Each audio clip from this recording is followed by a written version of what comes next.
Hoy día hemos tenido eclipses, donde se ha contemplado que el sol ha variado su color.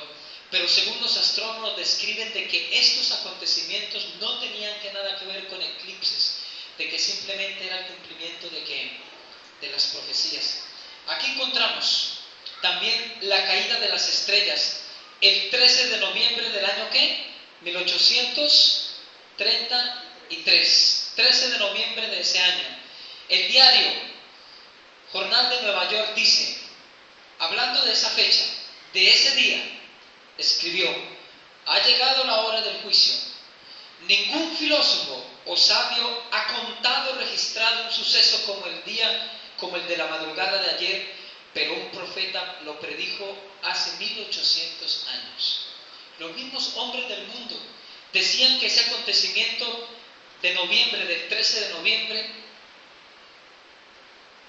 nadie lo había escrito, sino un profeta.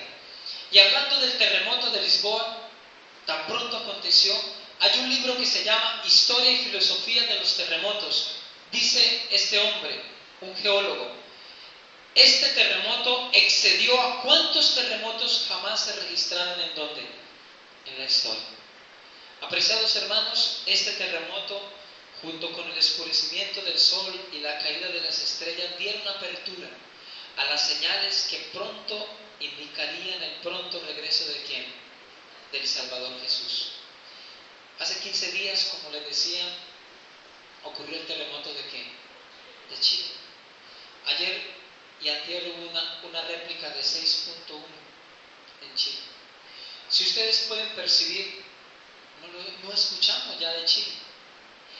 Estos acontecimientos se han vuelto tan cotidianos en la tierra que ya hoy en día un terremoto que ocurre en otro país ya nos conmociona. ¿Sí? Tenemos el desastre que hubo hace 2 días o hace 3 días en Nicaragua. Una luz de tierra sepultó cientos y decenas de personas, están muertos, sepultados bajo la tierra. ¿Sí? Se dice que en el siglo I hubo 15 terremotos, en el siglo XIX hubo 2.300 terremotos, en el siglo XX y XXI se suman casi 13.000 terremotos. Es decir, cuando el Salvador Jesús predijo de que habrían terremotos han habido en todos los tiempos. Eso es cierto, dicen los incrédulos. Pero lo que no podemos descuidar es que la intensidad de las señales cada día es más alarmante. Cada día los terremotos son más repetitivos, cada día dejan más víctimas, cada día se vuelven más abundantes. Es decir, que la venida de Jesús está demasiado cerca. También los profetas del Nuevo Testamento habían dicho de que ocurrirían hambres. Hoy en día podemos percibir que la tierra se encuentra cansada. El profeta Isaías dice en el capítulo 25 de que enfermó y cayó la tierra, enfermaron los altos pueblos. La Biblia describe que la tierra está enferma, que la tierra está ¿cómo? La tierra está cansada, está agotada. La tierra parece gemir. Es unas palabras que utiliza de manera alegórica y de manera abstracta la palabra de Dios. La tierra está cansada y está agotada.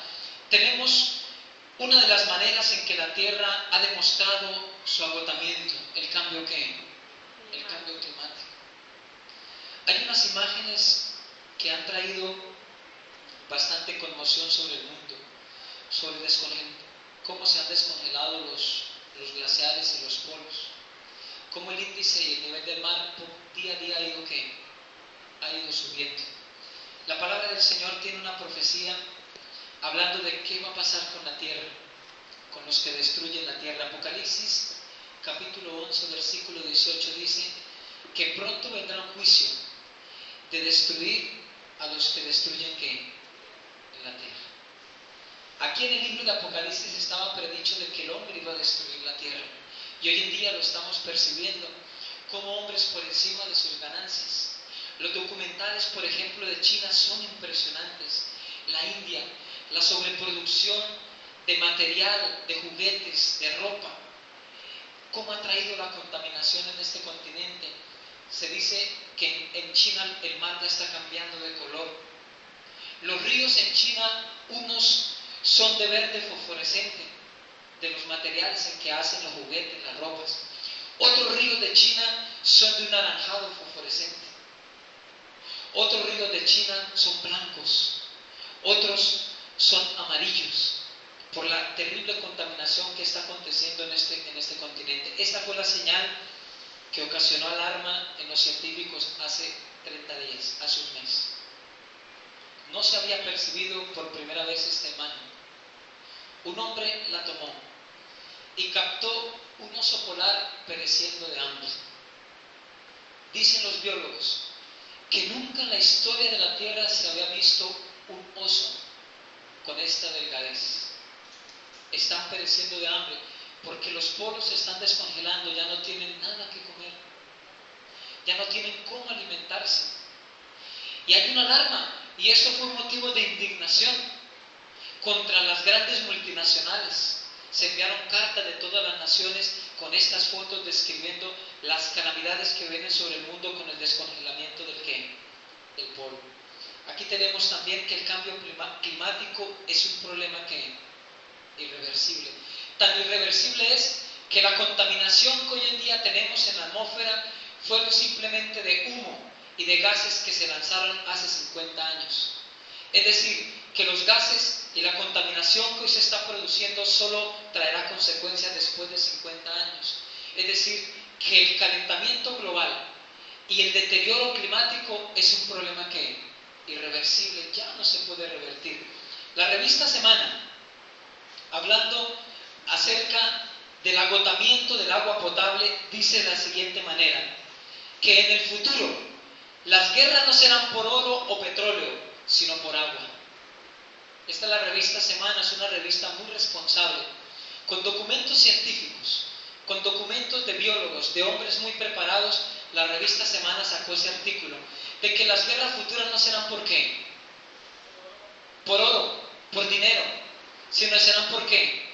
Por agua. Paradójicamente, el panorama del agua en el mundo es alarmante. El cambio climático provoca desequilibrios cada vez más evidentes en el clima mundial y por ende en el estado de las cuencas hidrográficas.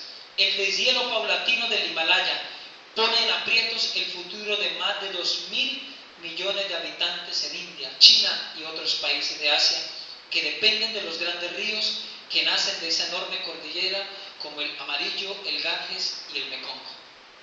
Aquí encontramos 2.000 millones de habitantes están ahorita esperando una sed espantosa en Asia.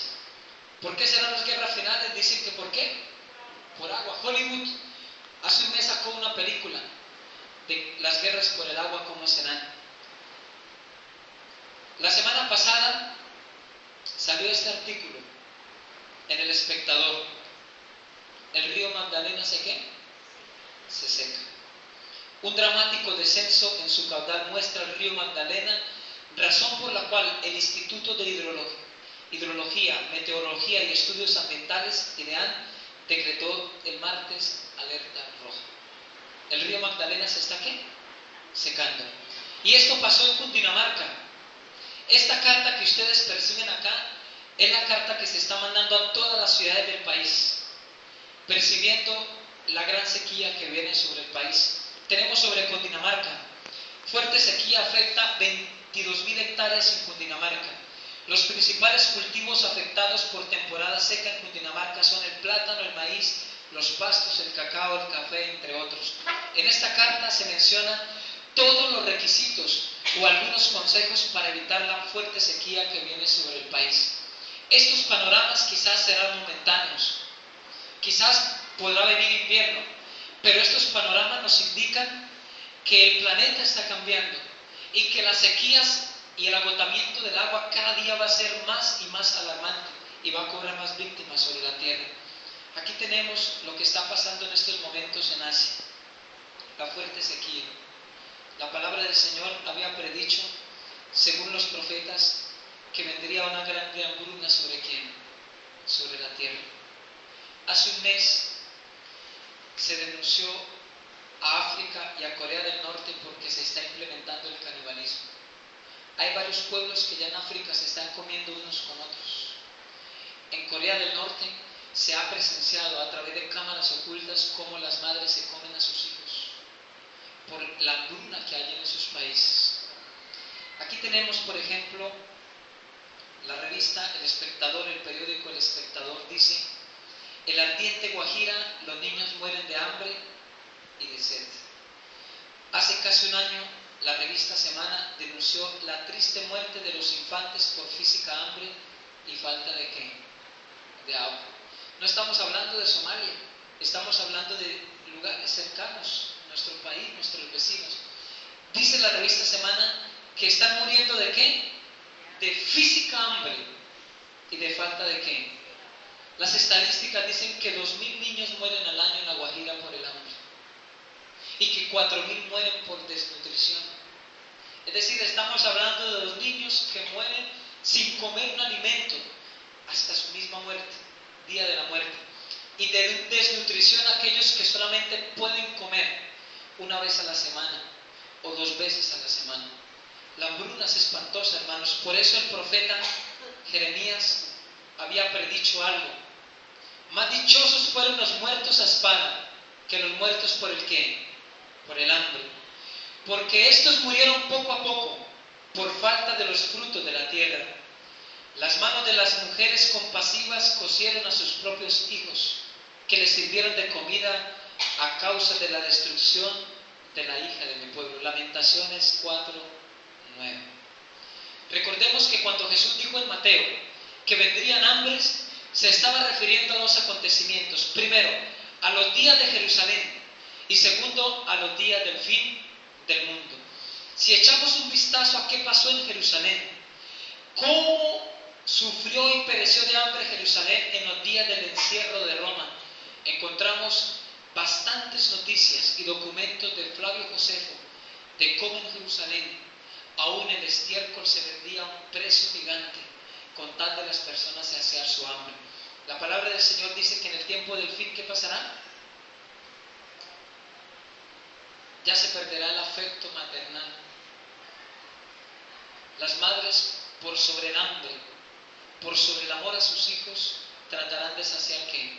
Su apetito. Y ahí es donde dice Mateo que el profeta, que el ojo de la mujer será malo hacia su esposo, y que el ojo del esposo será malo hacia ¿quién? Hacia la mujer. La estadística de la ONU dice que 800 millones de personas en el mundo padecen hambre según la ONU. ¿Cuántas personas en el mundo? 800 millones. Esa estadística fue del año pasado, no se ha actualizado. Se cree que en la actualidad 1.500 millones de personas pasan días, semanas sin comer ningún alimento. La palabra del Señor, hablando de la profecía que viene sobre aquellos hombres que se han encargado de ahorrar su dinero, de proteger sus propiedades, de pisotear a los humildes, de sobrepasar a los pobres, de quitar el alimento a aquellas personas que podían estar saciándose con el alimento que les han quitado. Dice el profeta del Señor Ezequiel, capítulo 7, versículo 19: arrojarán su plata en las calles. ¿Qué pasará en los días finales? ¿Qué pasará con el dinero que los hombres trataron de acumular a costa de los principios de Dios? ¿Qué pasará con aquellos millones que quizás en los bancos tuvimos a costa de pisotear los mandamientos de Dios? Dice que los sacaremos y los arrojaremos ¿en dónde? A las calles. Y su oro se convertirá en cosa abominable. Ni su plata ni su oro podrán librarlos el día de la ira del Señor, y no saciarán su apetito. Ahí es donde la sierva del Señor dice que los ricos, los hombres poderosos, comprenderán que introducirse oro en la boca, que introducirse plata en la boca no saciará su hambre, porque habrá mucho dinero, pero no habrá nada que comer. Porque el profeta del Señor dice de la siguiente manera: aunque la higuera no florezca, ni en las vides haya frutos, aunque falte su producto del olivo, y los labrados no den mantenimiento, y las ovejas sean quitadas de la majada, aunque no haya vacas en los corrales, Con todo yo me alegraré en Jehová y me gozaré en las